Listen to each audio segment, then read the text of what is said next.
Friends, welcome on your study. आज है 29 जनवरी और 29 जनवरी को बनने वाले सभी इंपॉर्टेंट क्वेश्चंस आज की वीडियो के माध्यम से हम जानेंगे। पहला क्वेश्चन है, किस संस्थान ने नगर पालिका बॉन्ड से संबंधित सूचनाओं के भंडार सहित एक सूचना डाटाबेस लॉन्च किया है? इसका आंसर होगा सेबी। दोस्तों, सेबी है security and exchange board of India. इसकी स्थापना हुई 12 अप्रैल 1992 को। वर्तमान में इसकी अध्यक्ष है सुश्री माधवीपुरी बुच। इसका उद्देश्य क्या है? प्रतिभूति सिक्योरिटियों में निवेश करने वाले निवेशकों के हितों का संरक्षण रखना और प्रतिभूति बाजार के विकास का उन्नयन करना। जैसे आप जानते हैं स्टॉक मार्केट में जो भी हम शेयर वगैरह खरीदे हैं तो उसको विनियमित करना, ये सब काम सेबी करती है। विश्व बैंक ने सबसे गरीब से सबसे तेजी से बढ़ते हुए देशों में से एक बनने के लिए किस देश की सराहना की है? इसका सही आंसर होगा बांग्लादेश। विश्व बैंक के प्रबंध निदेशक कौन है? Axel van Totsenberg. उन्होंने बांग्लादेश के बारे में सराहना की है। तो बांग्लादेश क्या है? बांग्लादेश आज़ाद हुआ था 1971 में। भारत ने बांग्लादेश को पाकिस्तान के 2 टुकड़े करके आज़ाद करवाया। अभी है कि 2006 के बाद से ये लगातार 6% की आर्थिक वृद्धि कर रहा है। जब ये आज़ाद हुआ था तो ये गरीबी की स्थिति के साथ शुरू हुआ। 2015 में ये एक निम्न मध्यम आय वाला देश बना और वर्तमान में ये उच्च मध्यम आय वाला देश बना हुआ है। इसकी प्रति व्यक्ति आय वर्तमान में भारत से भी अधिक है। विश्व बैंक का कौन सा सहयोगी संगठन सबसे गरीब विकासशील देशों को शून्य ब्याज दर पर दीर्घकालिक ऋण प्रदान करता है? इसका सही आंसर होगा अंतर्राष्ट्रीय विकास संघ। अब अंतर्राष्ट्रीय विकास संघ क्या है? International development association. इसकी स्थापना हुई थी 24 सितंबर 1960 में और मुख्यालय इसका है वाशिंगटन डीसी में, जो कि अमेरिका की राजधानी है। क्रिस्टालिना जॉर्जिया वर्तमान में आईडीए की मुख्य कार्य अधिकारी यानी सीईओ, चीफ एग्जीक्यूटिव ऑफिसर है। आईडीए का मुख्य लक्ष्य क्या है? गरीब देशों की विकास में सहायता करना और उनको गरीबी से उबारना। अब जो आईडीए है एक विश्व बैंक का ही एक पार्ट है। तो विश्व बैंक के बारे में जानेंगे। विश्व बैंक का गठन कब हुआ? 1944 में और विश्व बैंक का मुख्यालय वाशिंगटन डीसी में है। वर्तमान में विश्व बैंक के अध्यक्ष है डेविड मलपास। वो भारतीय मूल की अंशुला कांत विश्व बैंक की मुख्य वित्तीय अधिकारी और प्रबंध निदेशक है। तो विश्व बैंक क्या है? विश्व बैंक है एक अंतर्राष्ट्रीय वित्तीय संस्थान जो कि गरीब देशों की सरकारों को ऋण और अनुदान प्रदान करके मदद करता है। तो विश्व बैंक के प्रमुख 2 संस्थान कौन से हैं? अभी जिसके बारे में हमने जाना, अंतर्राष्ट्रीय विकास संघ और एक पुनर्निर्माण विकास के लिए अंतर्राष्ट्रीय bank, international bank for reconstruction and development.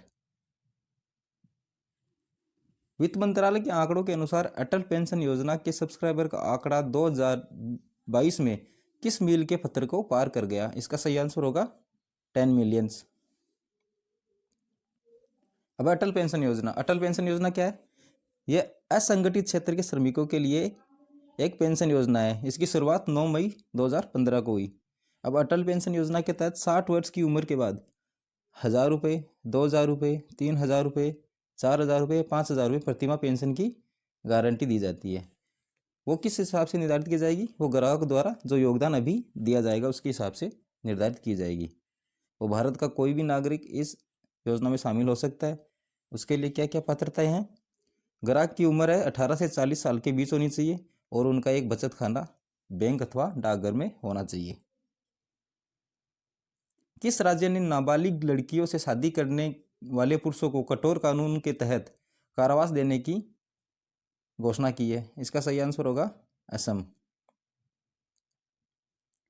तो असम ने यह फैसला क्यों लिया है? क्योंकि असम में औसतन 31.8% लड़कियों की शादी निषिद्ध उम्र यानी कम अवस्था में हो जाती है, जिससे 11.7 वयस्कता से पहले मां बन जाती है, जो कि राष्ट्रीय औसत से अधिक है।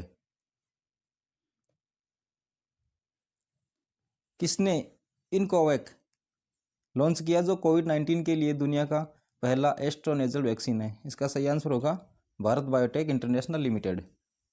भारत ने अफ्रीका महाद्वीप के किस देश के साथ 12 चीतों को भारत स्थानांतरित करने के लिए समझौता ज्ञापन पर हस्ताक्षर किए हैं? इसका सही आंसर होगा दक्षिण अफ्रीका। हाल ही में नामीबिया जो एक अफ्रीकी महाद्वीप का ही देश है, वहाँ से 8 चीते भारत में स्थानांतरित किए थे। उनको कूनो पालपू राष्ट्रीय उद्यान मध्य प्रदेश में रखा गया है। कौन सा देश स्वेज नहर विशेष आर्थिक क्षेत्र में भारतीय उद्योगों को भूमि आवंटित करने की योजना बना रहा है? इसका सही आंसर होगा मिस्र। किसने वर्ष के क्रिकेटर के लिए अंतर्राष्ट्रीय क्रिकेट परिषद का सर गारफील्ड सोबर्स पुरस्कार जीता है? इसका आंसर है बाबर आजम।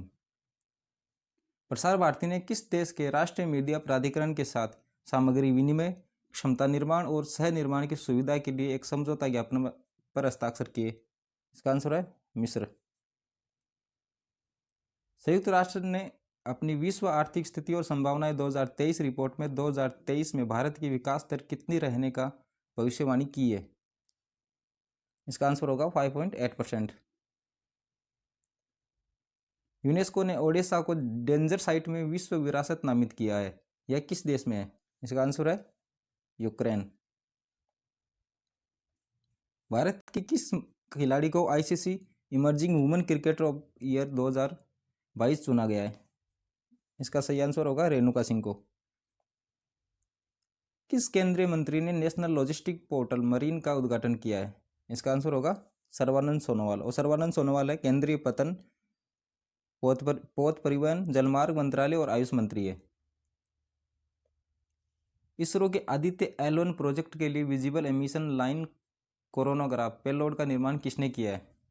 इसका आंसर है Indian Institute of Astrophysics. Indian Institute of Astrophysics ने visible emission line coronagraph ISRO को सौंपा है। तो ELC क्या है? आदित्य L1 प्रोजेक्ट का एक मुख्य यंत्र है और आदित्य L1 प्रोजेक्ट को सोलर कोरोना का अध्ययन करेगा।